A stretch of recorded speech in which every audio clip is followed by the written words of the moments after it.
traveled to Australia 10 years ago, I was asking about responsible tourism, indigenous tourism, no answers. So what happened? Now it seems to run, and I see there's lots of investment on the Gold Coast now into indigenous tourism. More news than I ever got from that area. What happened? What changed the normal tourism into focusing more, except for the demand that the tourists bring? Okay, forewarning here. I don't speak from anything I read, I speak from here. Good. Okay? I think my country was shamed into supporting indigenous tourism. If I give you the example, WAITOC existed for 10 years. WAITOC is now 10 years old. 7 years ago, I had to leave my country and go to Germany and pick up an international non-for-profit charity award called the To-Do Award. Then I went back there a second time and I picked up another one 2 years later. We had to basically go out of our country and shame our country into supporting us.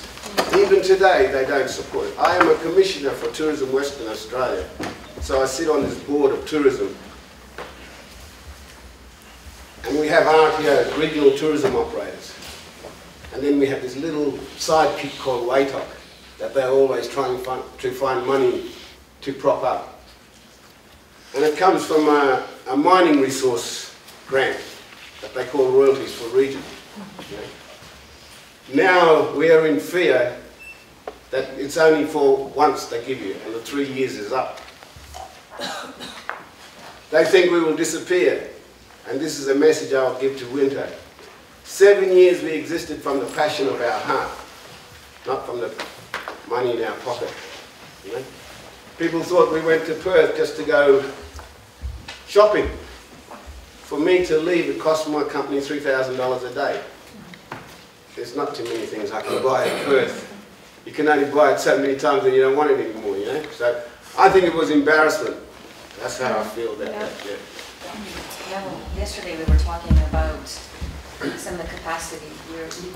You consult and you train, and you're one of the top guides, I would imagine, in your region. One of the things that we're trying to do in our region, and when I'm talking to other regions, is a lot of this money, the consultancy money, the training money, goes out, it's outside coming in. So how many people here, I just want to see, considers themselves Indigenous and are consulting or training? Okay. So, yeah, so this is actually more than I've met in the last 10 years. So this is something that I wanted to talk to you about, is that in your travels, have you met a lot of people like you? And if not, what is it that needs to be done, perhaps through Winter, that can be done, is to create more of this expertise that is Indigenous? I guess the best thing about Indigenous people around the world is we've had enough. We've had enough. You know? We've decided to stand up and empower ourselves. You know? And as every day go by, I see more powerful Indigenous people growing because they've had enough. This is an organisation that's had enough. You know? And I think it's just through that. But the biggest problem is you still have to be that little mouse against the elephant in consultancy because non-Indigenous people have this track record already. But the biggest problem I find, and that's why I became a consultant, is they come from a Western mentality. They don't come from an Indigenous mentality.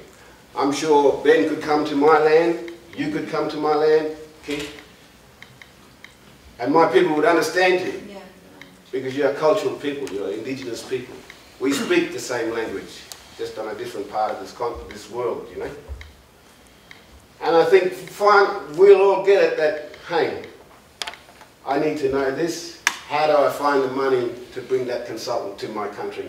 Rather than have this white consultant that walking around that hasn't got a bloody clue what I'm talking about. Perfect example is when I got into tourism, I went to the Aboriginal Indigenous business support, and I said, look, I want to start tourism. They said, all right, we'll give you a mentor. I said, yeah, fine.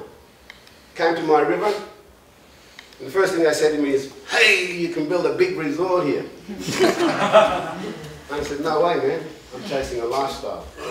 You know? I want to go on holidays. Amazingly, I haven't gone on holidays for 10 years, but next year I'm going to Namibia.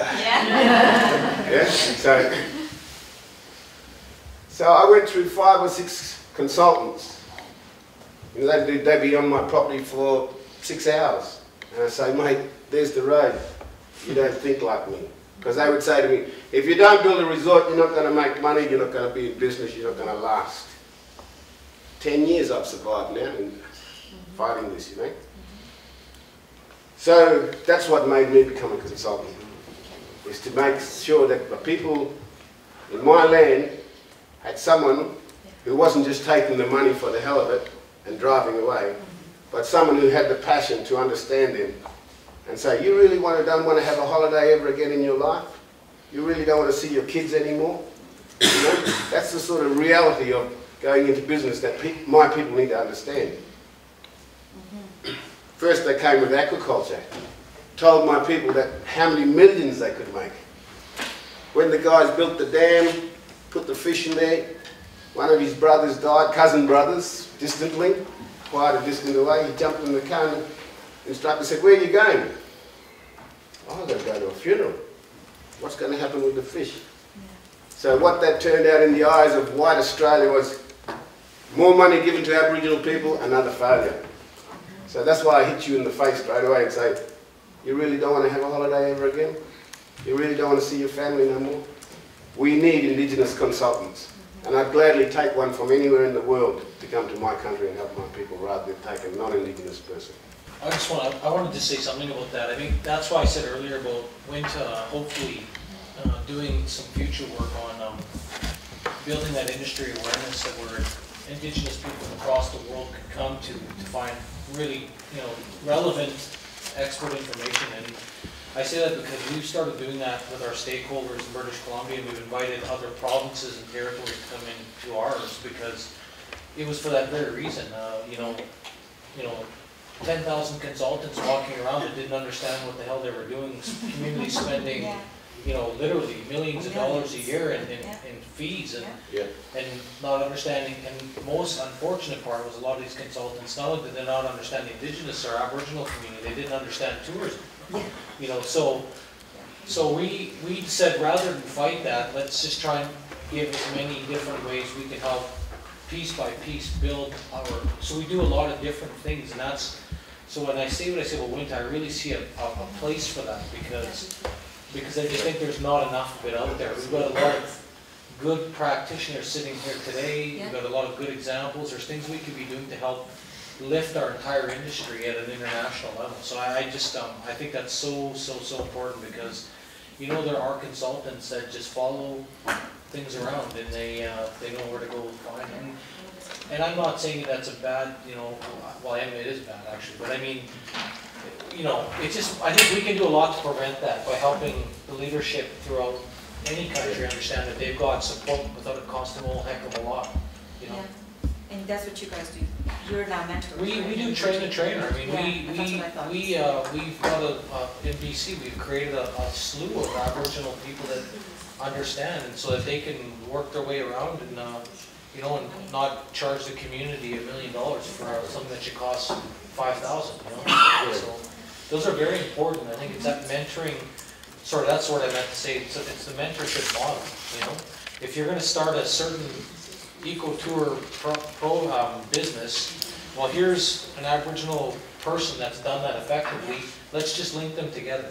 Let's get them together and help them understand how they got involved and the good, the bad, and the ugly. So I strongly believe that about training as well. Yeah. You see, and that's the other part of my business is I teach cultural tourism, and I went as far as changing the whole curriculum. My wife and I, we rewrote the whole curriculum because it was not culturally appropriate for us. It was called cultural tourism. The teacher was not cultural, wasn't even Indigenous. There's the first mistake. How can you tell me about my culture when you know nothing about it?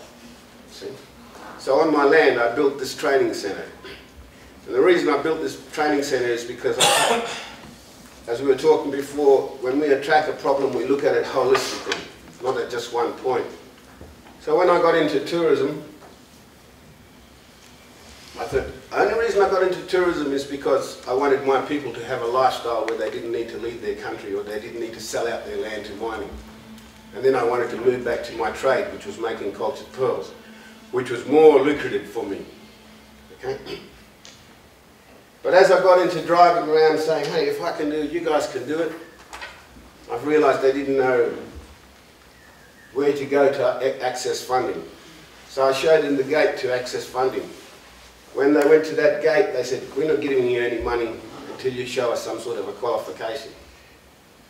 So most people are trying to just live on the land and not go to school because they're flat out trying to feed their family as it is. So then I became a consultant.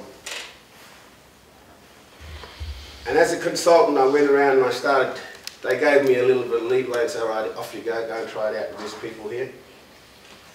When I went in there, the people in the next community came to see me and said, listen, we've had this consultant for 5 years and we don't seem we're going anywhere.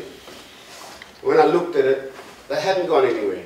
So you see, with me, the first thing I do is I try to, after slapping you in the face, I say, go get yourself an ABN number. You know? Then you can be able to start claiming things. Claim your fuel, claim your food, claim whatever expenses that you put to build your business. This is one of the first things they don't teach you. A lot of these people, 5 years, they didn't have this, they weren't registered with the tax or anything like that. So people miss the point quite often about what people really need. You know? So that's why I strongly believe we need more of our people out there in training, in consultancy, because our people are looking for us. You know? They don't have any more, we've got to get rid of that excuse.